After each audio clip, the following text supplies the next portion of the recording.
ask how soon after? Yes. I did not get to that yet. After this, we wait at the minimum. We say, hey, recommend waiting 3 months.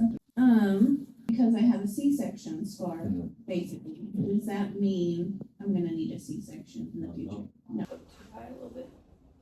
Can I see it? I saw the black and blue, but a bit, I guess it was just the bleeding on the pad. I thought it was like a tube coming out of me. I was like, oh my God. That's gonna have to come all the way down.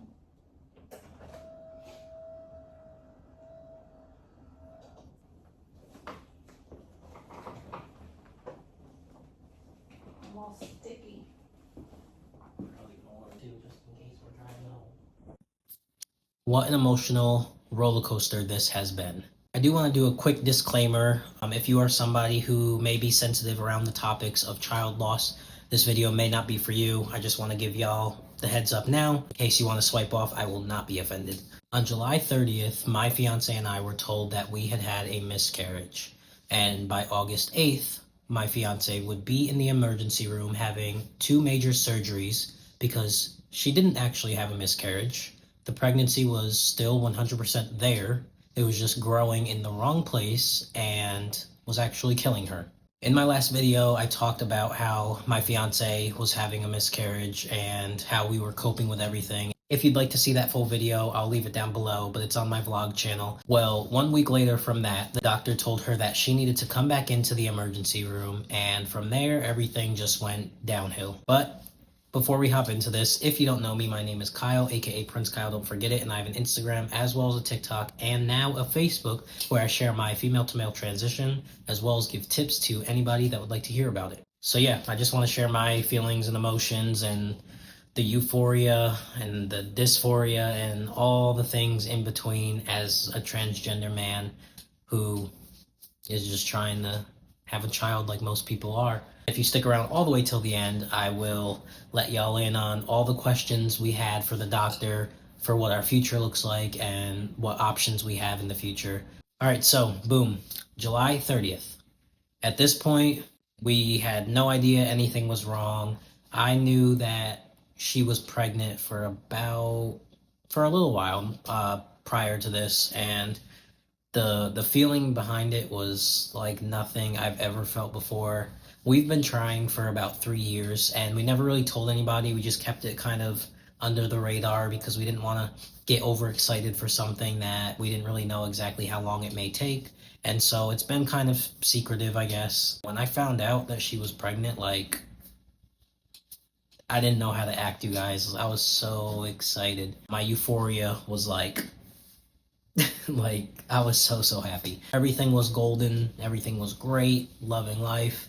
And then she started bleeding, and that's usually a big warning sign that something could be wrong. Not always, but it is an indication that something can be wrong with the pregnancy. And so we went to the emergency room, and that is when they told us that they couldn't see anything in her uterus. When I first found out she was pregnant, as a trans man, that is something so beyond magical, and it's something a lot of us strive for and hope for and dream of, because we know it's not as simple as it may be for the cisgender community, or for a lot of the cisgender community, not all, because I know it can be difficult. But as a trans person, we already know that things are going to be kind of difficult, and there's a lot of planning that goes into having a child with your partner. And that's kind of the position we were in. So yeah, long story short, they said she had a miscarriage. And so from there, they were like, we're going to set you up with a follow-up appointment to make sure that your pregnancy hormones are going back down, because when you're no longer pregnant, obviously your hormones should be going back down. So they sent us on our way, and we thought it had passed, and that was the end of that. We even made a little like thing for the baby just to remember the situation and just to remember the baby. And a couple days later, my fiance got a call from the doctor saying, you need to come back into the emergency room right away. And When we went, they said, your pregnancy hormones are still going up. When your pregnancy hormones are still going up, that means that there is still something going on and you are still actively pregnant. And that's because she was still pregnant. We got another ultrasound done, and they realized that she was having an ectopic pregnancy rather than a miscarriage. If you don't know what an ectopic, I can't even say the word. If you don't know what an ectopic pregnancy is, it's pretty much where the fetus or embryo implants in the wrong spot. It's supposed to implant in your uterus, and an ectopic pregnancy is when it does not implant in that place. It can implant in your fallopian tubes or on your ovary. It's just when it doesn't implant in the right place, and when it doesn't, it can't survive and it can kill you. They said, luckily, they caught it early enough, so they gave us the option. It wasn't really an option because it really came down to life and death, and they gave us the option of, well, you can try, but 9 times out of 10 and the baby can't survive. Your pregnancy hormones are going up, but they're not going up fast enough, which means the baby would not come out the way it's supposed to anyway. It could be deformed, just it wouldn't work out. And then for my girl's sake, for her health, she probably wouldn't survive because ectopic pregnancies are extremely dangerous.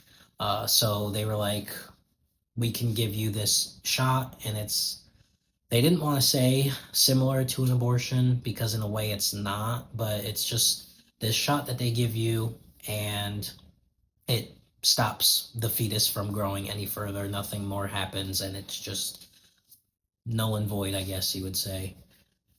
And so we asked the doctor to step out of the room so we could think about it. I mean, obviously, again, we didn't have much of a choice, but we just wanted a moment to just realize what was happening. And so I left it up to my fiance. I'm like, listen, this is your body.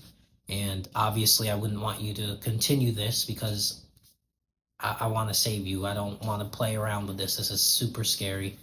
And, but at the end of the day, I was like, I need you to tell me this is what you want to do, because I would hate to try and make a decision for her. After a few minutes, we thought about it and we were like, all right, let's go through with this. And so they did it.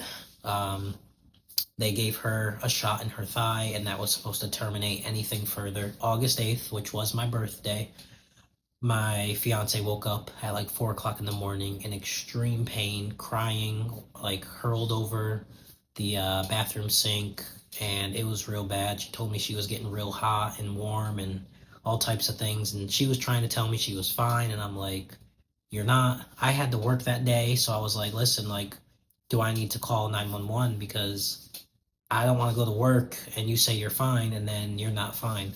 So I made the decision to call 911 anyway, and I'm glad I did, because as soon as she got to the hospital, she got another ultrasound and she had blood in her stomach. And it's because where the ectopic pregnancy was, it had ruptured in her fallopian tube. And that's when things get extremely, extremely dangerous. And so that's when they made the decision that she had to have emergency surgery right then and right there. So there wasn't really a lot of time to process anything. And it's like we just got done, not done, but we just started our healing process of realizing that we just lost our baby to a miscarriage. Something we've been trying for about 3 years, and thought that we finally were going to be able to celebrate. We just found out we lost that, and then to be told you actually didn't lose the child yet, but we had to make the decision to terminate the pregnancy because it would have put my fiance at risk. It was just such a mind fuck of emotions, because it was like, all right, we're trying to process the loss. There wasn't actually a loss, but we have to make the decision to terminate because my fiance's life is in danger. Like, how do you even process all of that? There wasn't enough time to process it. There wasn't enough time to be sad about it. Like, it was super scary. It was a big decision and it was super scary. And I was terrified for my fiance's health because internal bleeding is nothing to play with. And I've never been so scared in my entire life for someone that I love. She ended up having 2 surgeries, and the reason she had 2 is because they pretty much said, we're going to have to take out your fallopian tube because it's destroyed beyond repair, and we just have to take it. You can keep your ovaries, but we have to take this one fallopian tube because it's all messed up, and we have to stop this internal bleeding. So they were going to go in through her belly button, which would have been a very light surgery in regards to scarring and incisions. But when they went in, they couldn't see enough because of all the blood, so they ended up having to do a C-section cut. If you don't know what that is, it's like a cut. It's like a cut like this, right under your belly button down to your groin area. It's right between that section. And they ended up having to do that. So she ended up having 2 surgeries in one surgery. And so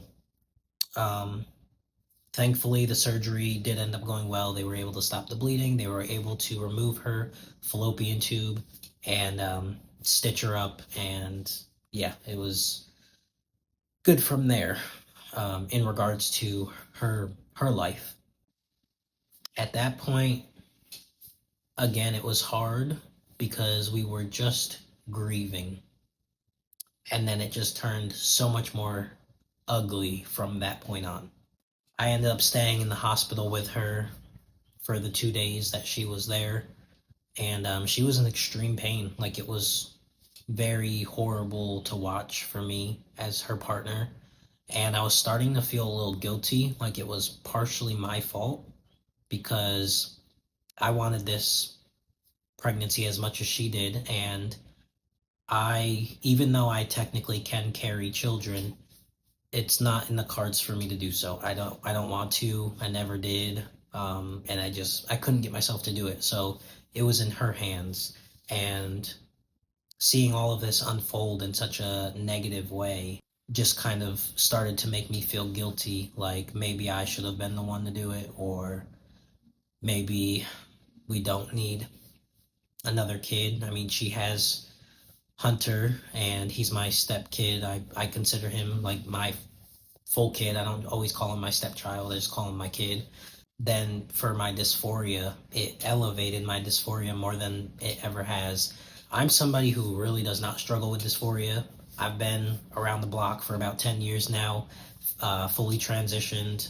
I don't care what people think or what people say. I am very in tune with my identity, and I understand that my sex at birth is female, and a lot of things can't be the way I want them to be because of my biology.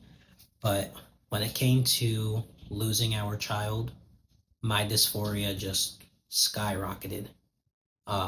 So much so, it just got really, really bad. And it got really bad because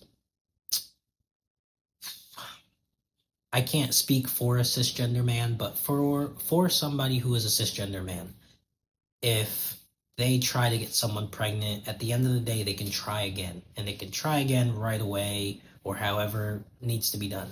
For me, I can't do that. We were finally pregnant, and when she lost the baby, there was nothing I could do. There was no, all right, well, this sucks, but we could try again. Yeah, we can try again, but I can't try again. I'm not doing anything beyond moral support and just being present. And I hate to put it that way, because just because I'm trans doesn't mean that I don't have a huge part in this, but in a sense, and the way my dysphoria made my brain think about it just during this hard time, it made me feel like I didn't have purpose in this or really any relevance in this, but to be by her side and comfort her. And now that it's gotten to the point where we lost the baby, it's hard to process yeah, we're gonna get right back into it. It's not that simple for me. And it was just a huge reminder that it's not that simple for me. That's kind of where we're at with all of that. She is recovering now. She's healing amazingly. And we are dealing with it the best we can. Again, we are both coping with it differently because we're experiencing it a little differently than one another. But at the end of the day, we are both very heartbroken. And yeah, this was just a really sad situation, and a lot of it could have been avoided if things were taken a little more serious and looked into a little better. As for where our future goes now and what things look like now, I don't know if you could hear in the beginning of the video, but we were talking to the doctor and we had a bunch of questions, but our main questions were, can she still get pregnant? And he actually said that she has a bit of a higher chance of getting pregnant because there's only one fallopian tube to work with. There's just a lot more that can happen in that canal versus splitting between two and getting lost or whatever. So our odds of pregnancy are still as high, if not slightly more. So that was good news. And then we also asked if now that she has a C-section cut, does that mean she has to have a C-section if she does get pregnant again? And he said no. She can still have natural birth, which is amazing. We love that. And lastly, the other biggest thing that we asked was, when can we try again? Because if you were wondering, are we going to try again? Yes, we are definitely going to try again. I left that up to her because I was like, listen, this was extremely traumatic. It was traumatic for me, and I wasn't even the person who physically went through it. So I said, if you don't want to try again, if you want to just call it quits, I will not be mad at you, because you are an amazing woman and you just did so much to try and make my dream come true and her dream come true again. So I'll understand if you don't. And she said, no, if anything, this just made me want to try that much more because I'm going to get my rainbow baby. So I said, all right. So we asked the doctor, when can we try again? And he said, technically whenever your mind and body is up for doing so. But if you were to put a time frame on it, he said that it's best to wait for at least 3 consecutive periods. So about 3 months, and then it's free game. Could try again. So depending on how she heals and stuff, we'll kind of go from there. But rule of thumb for us is about 3 months, and we'll give it another shot. She is out of work until September 21st. And I don't know if anybody saw, I'll leave it down below as well, but I made a GoFundMe account, and I actually was surprising it for her. And I did end up telling her as some donations came in, but I made a GoFundMe account just to kind of help her during this time that she's out of work and she's waiting to see if she's approved for her disability and whatnot, temporary disability, because bills don't stop no matter what. And unfortunately in this country, it doesn't matter what type of trauma you go through, what type of loss you go through, bills need to be paid. And so we're just having a little difficulty, and if you could donate, we would appreciate it. If you can't donate, we still appreciate you just for watching all the way to the end of this video, because even that helps. That's kind of like a donation in itself, and it helps me get paid on this channel. I hope you guys did enjoy this video. If you did, make sure to like, comment, and subscribe. Make sure you tune in to next week's video, because I will have my fiance on here to tell her side of the story, and we'll just tell the whole timeline of the whole situation and how it honestly could have been avoided. So I'll catch y'all in the next video. Peace.